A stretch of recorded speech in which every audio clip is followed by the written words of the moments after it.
Welcome to our YouTube channel एक stock ज्ञान में मैं सभी का स्वागत करता हूं। जैसे आप स्क्रीन पे देख पा रहे होंगे, व्हाट इज़ पी रेशियो।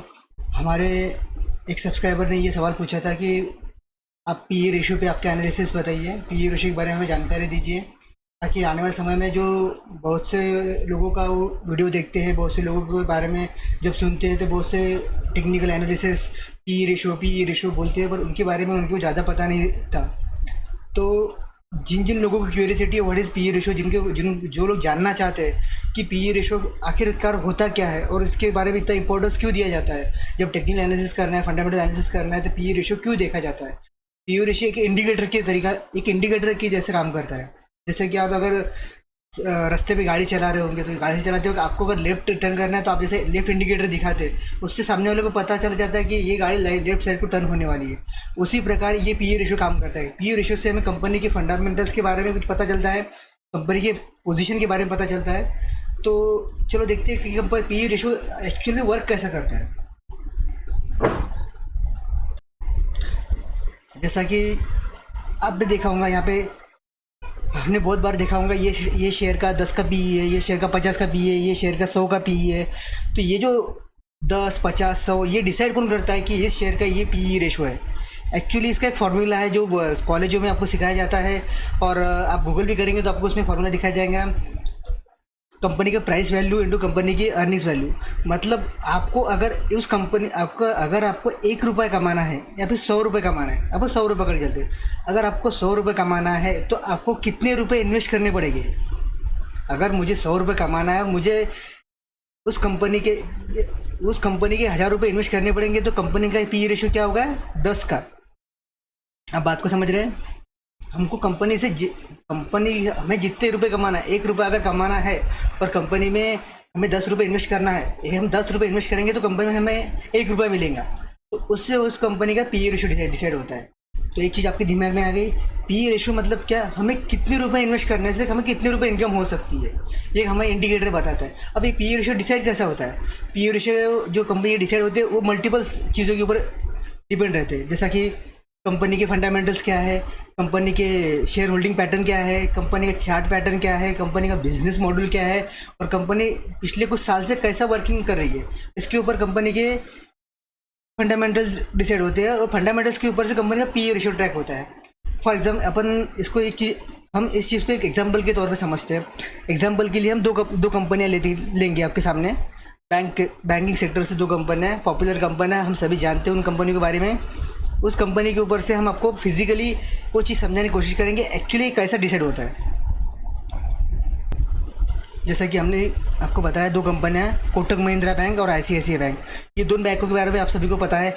अगर आप देखेंगे तो दोनों की जो आज की तारीख में रेट है वो दोनों की अलग अलग रेट है। आज ICICI बैंक 700 से 800 की रेंज में है, जबकि कोटक महिंद्रा बैंक 1700 से 2000 की रेंज में खेल रहा है।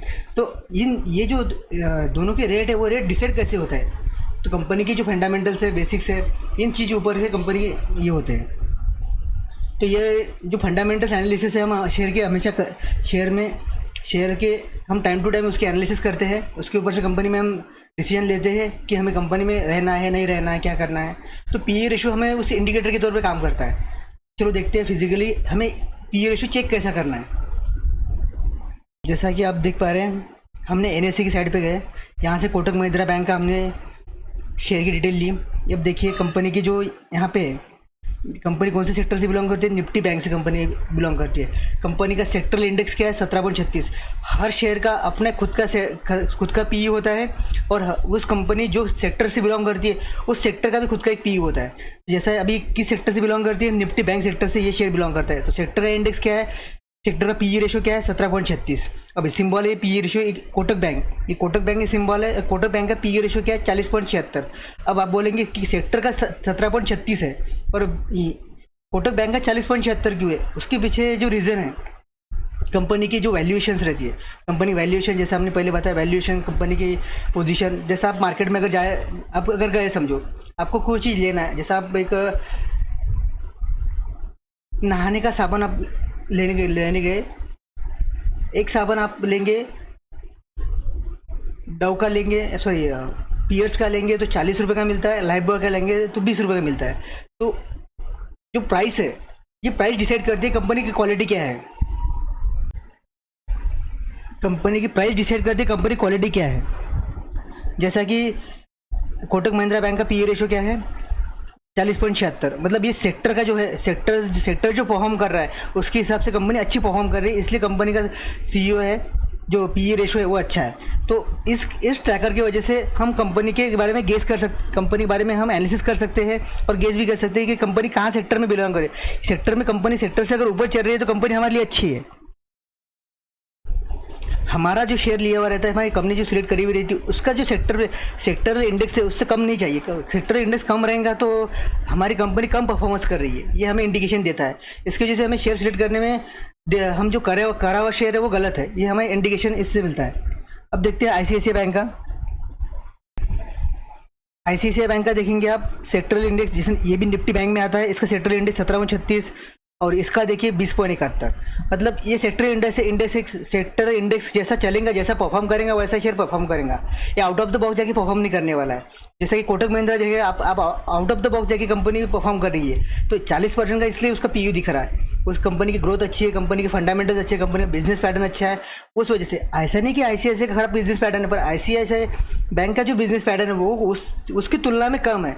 इसकी वजह से सेक्टरल इंडेक्स के हिसाब से परफॉर्म करने वाला अगर कोई शेयर आपको ढूंढना है तो वो आप इसको ट्रैक कर सकते हैं आईसीआईसीआई बैंक को। तो इस प्रकार आप पीई रेशो मतलब क्या कि आप जो इन्वेस्ट करने आपको, अगर समझो इस कंपनी से पीई रेशो 20.71 है तो फिर कम पीई रेशो रहे, समझो इसके हिसाब से तो ऐसा होता है कि जिसका जो अगर कम पीई रेशो है तो हम वो कंपनी सेट करेंगे, तो ऐसा नहीं होता है। जिसका कंपनी का पीई रेशो कम रहता है, ऐसा नहीं कि वो कंपनी ख़राब हो गई, या फिर जिस कंपनी का पीई रेशो ज़्यादा है वो कंपनी अच्छा हो गई। जैसा कि आप अदानी के अभी शेयर ले लीजिए, अदानी के शेयर में आप देखेंगे तो अदानी पावर हो गया, अदानी ग्रीन हो गया, इनकी पीई रेशो 500, 600, 1000 के आसपास चल रहे हैं। मतलब ये कंपनी बहुत अच्छी हो गई, इसका मतलब ऐसा नहीं होता। कंपनी की जो पीई रेशो एक जेन्युइन स्टेटस पे होना चाहिए। 100 अभी जैसे भाई 100 रुपये को 1 रुपये एक जेन्युइन स्टेटस है। आप अगर 1 रुपये कमाने के लिए आप 1000 रुपये दाव पे लगाएंगे, ये गलत चीज़ है ना। आपको अगर 1 रुपये कमाना है, आपको 100 रुपये आप दाव पे लगा रहे हैं तो यहाँ तक ठीक है बात। अगर 1 रुपये के लिए आप 200 रुपये दाव पे लगा रहे हैं, 300 रुपये दाव पे लगा रहे हैं, ये चीज़ थोड़ा सा प्रॉपरली मैनेज नहीं होती। तो ओवरऑल देखा जाए तो कंपनी का पीई रेशो ये देखना पड़ता है। कंपनी का पीओ ज़्यादा कम रहा है तो कंपनी अच्छी नहीं रहती, ज़्यादा बढ़ा रहा है तो कंपनी अच्छी नहीं रहती, ऐसा नहीं रहता है। कंपनी का बिजनेस मॉडल, कंपनी के फंडामेंटल्स और कंपनी का पीई रेशो, ये तीनों चीज़ें एक में को मिलनी चाहिए, तब जाके आप उसको कंपनी को सही या गलत ठहरा के उसमें इन्वेस्ट कर सकते हैं। तो आने वाले समय में आपको पीई से रिलेटेड जो भी क्वेरी होंगी आप हमें कमेंट में डाल सकते हैं, और फिर और कोई आपको क्वेरी होंगी तो आप हमें कमेंट में डाल सकते हैं, ताकि हम आपकी जो क्वेरीज है वो सॉल्व करने के लिए वीडियो बनाएं। Thank you for watching this video. Please subscribe our channel.